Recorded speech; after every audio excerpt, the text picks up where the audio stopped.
भगवान श्री कृष्ण कहते हैं कि जब मनुष्य का जन्म धरती लोक पर होता है तब उस पर 3 ऋण होते हैं, ऋषि ऋण, देव ऋण और पितृ ऋण।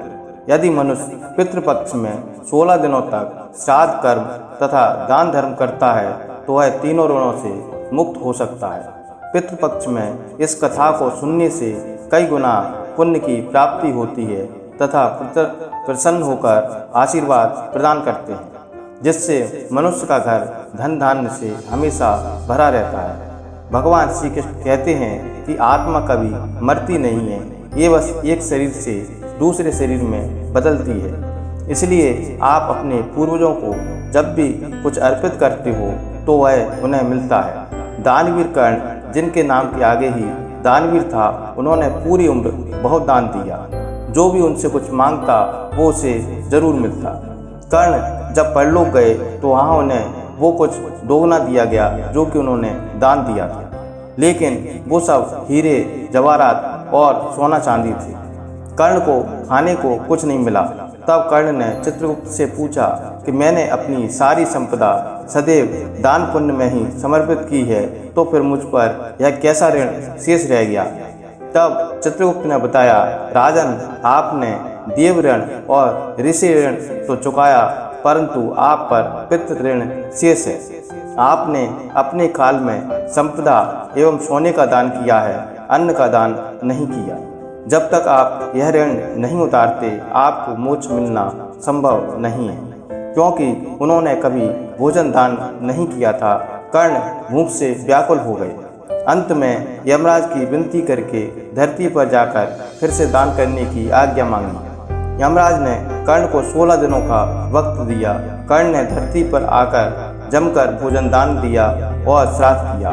जब कर्ण परलोक वापस गए तो उनको पास खाना पहुंच चुका था। इसलिए हिंदुओं में भोजन दान करना बहुत शुभ माना जाता है।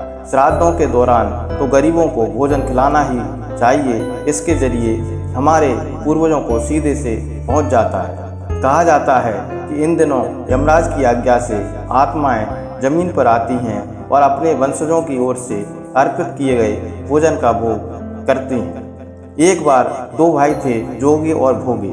जोगे अमीर था और भोगे गरीब। दोनों भाई एक दूसरे से बहुत प्रेम करते थे, लेकिन जोगे की पत्नी को धन का अभिमान था, तो वह भोगे की पत्नी सुशील और शांत स्वभाव की थी। एक बार श्राद्ध का वक्त था तो अमीर भाई की पत्नी ने उससे श्राद्ध करने को कहा, लेकिन वो इसे व्यर्थ की बात समझकर टालता रहा।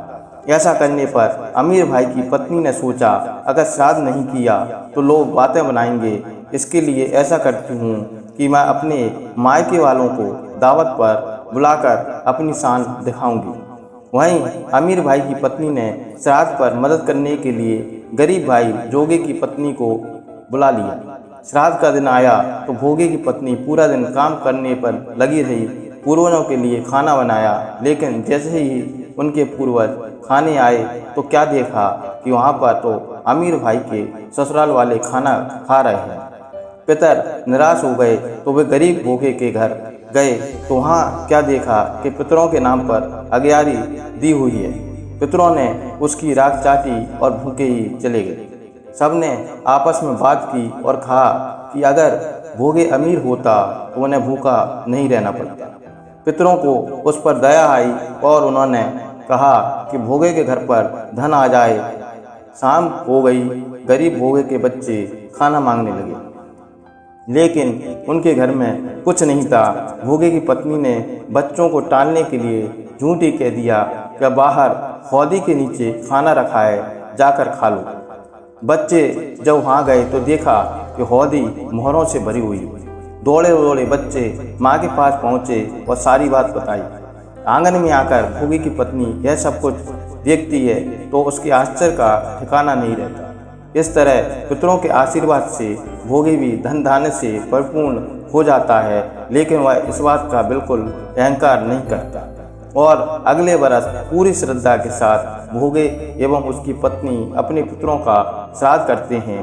भोगे की पत्नी पितरों के लिए 56 प्रकार के व्यंजन तैयार करती है। वे दोनों ब्राह्मणों को भोजन कराते हैं।